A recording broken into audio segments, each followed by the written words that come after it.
On. All right, pretty decent. All right, I am Jordan Zachary with SYFY Wire, but you're not here to see me. We've got the cast and crew of The Mortal Engines.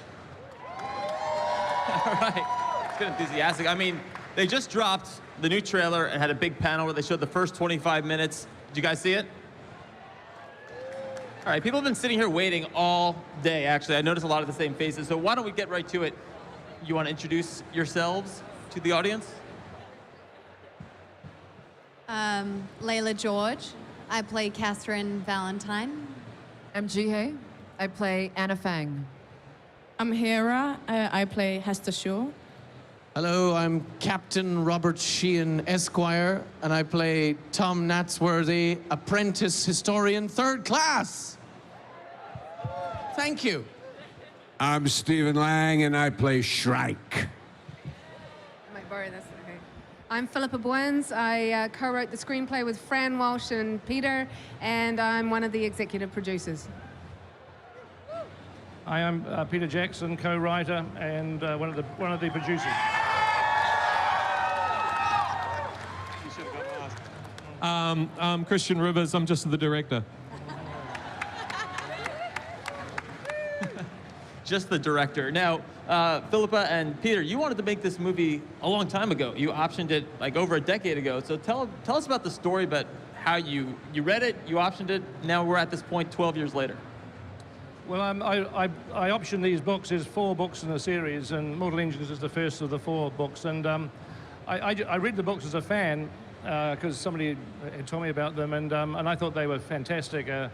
You know, a world that I'd never seen before. Story, great, you know, fantastic character relationships in them. So I inquired about the film rights, which were available, fortunately, and optioned those.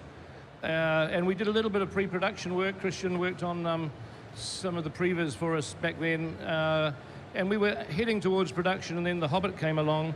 Warner Brothers suddenly cleared the rights to make The Hobbit, which I wasn't expecting them to do that. So suddenly Mortal Engines got shelved. Sort of, you know, we had to put that to one side while we made 3 Hobbit movies for about 5 years, 5.5 years. And then once we finished that project, I was exhausted, and yet the Mortal Engines rights were about to run out. And Christian's done storyboards with us, previews, and he'd done a lot of second unit directing on The Hobbit. So I said, Christian, I think it's about time that you made your first film. So that was a way in which I could help get this movie made, but not have to direct it myself. And I got to sleep in the morning.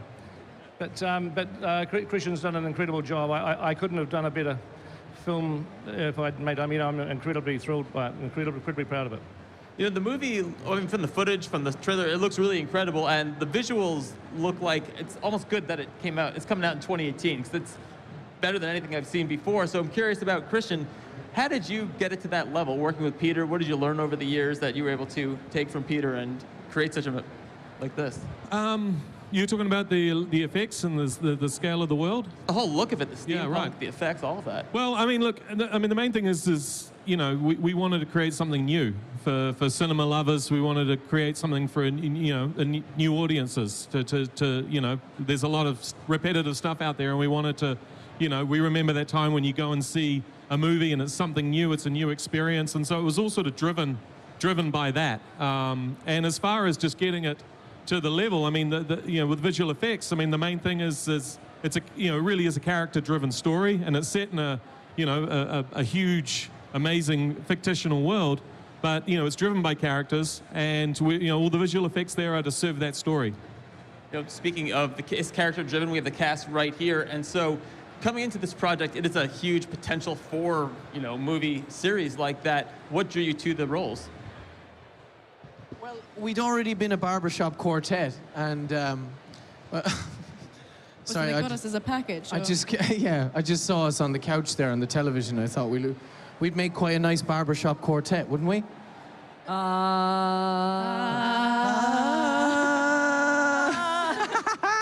Did they do the soundtrack? See? Don't give up that. What drew us to the roles? What was the question again? Well, I mean, you just distracted me with that beautiful music. It was pretty good. We didn't even rehearse that. That's really impressive. You know, so I'm wondering what brought you to each of you to these roles? Well, when I auditioned for it at the time, and I hadn't read the book, so I didn't really know about Hester Shaw and this whole world as much as maybe a lot of you do and people do. But when I read them and just realized what a cool character she is and what a great story Mortal Engines is, I just was very excited about it and thought, yeah, I want to play her and I want to work with these people, you know. You know, this is a pretty wild London. You know, it's we're set in a little bit in the future. It's a traction city, so it's moving and it's taking over other cities.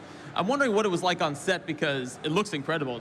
There's a lot of visual effects, but there's a lot of stuff I'm sure you guys built. So I'm wondering what it's like to walk around a set that is steampunk London.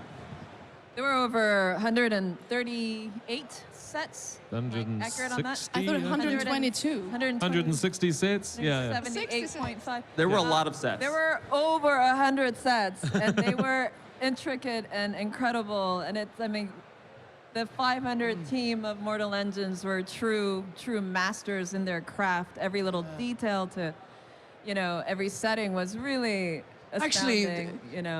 And of course there was green screen as well, but we really got into the world of the different places like Shangguo and the airship, and it was really incredible. Yeah, they really created a lot for you to work with. It was never, there was never a day where you'd show up and it was just a green screen. They went to so much effort to make you feel like you were there. It's super impressive. I mean, that was really important. Pete made a little bit of a cameo in the form of Sooty Pete. Do you remember that statue? That was outside. No, it's there. Most of our cameos are out of focus. Yeah. See, when you watch the movie, see if you can spot Sooty Pete, the statue. It's a little cameo by Pete in statue form. Yeah, but it's very important to me, from a visual effects standpoint, to not have actors standing on green boards with green screen, to actually. So, even if it was a small piece of set, anytime they were on set, they had something that was from the world that was tangible and tactile, that they could at least sort of have that initial, thing to feed off. It's rather, it's so much work to be on a green screen set and imagine what's around you. And I thought it was just important for our cast, for their characters to at any point to have something tangible that they could feel that they're in that world. So if you're convinced by it, that's fantastic. That was the goal. I've been apartment searching here in New York, which is not fun. It made me think about what it must be like in London of the future. And what were those places where they lived? What was that like? On the city of London? Yeah. My house is beautiful. Show off.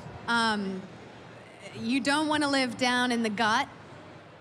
There's a lot of not nice smells down there, but there's a lot of tiers to London. What was your and house? the higher you go, the nicer it gets, and the lower you go, you don't want to live down there. Kind of like New York.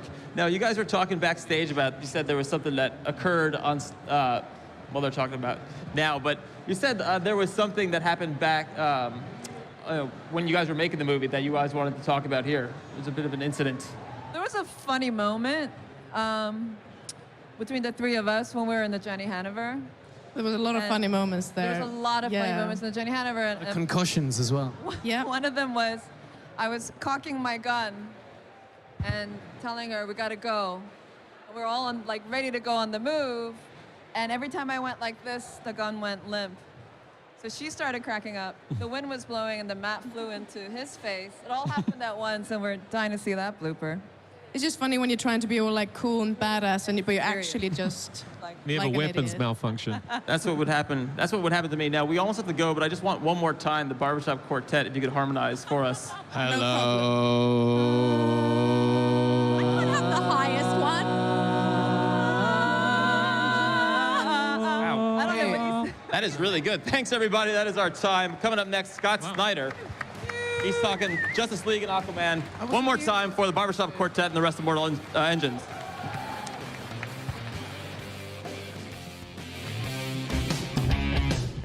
Hi, I'm Jackie Jennings with Sci-Fi Wire. If you can't get enough of New York Comic Con, go ahead and subscribe to our YouTube channel for news, interviews, cosplay, and so much more. What are you waiting for?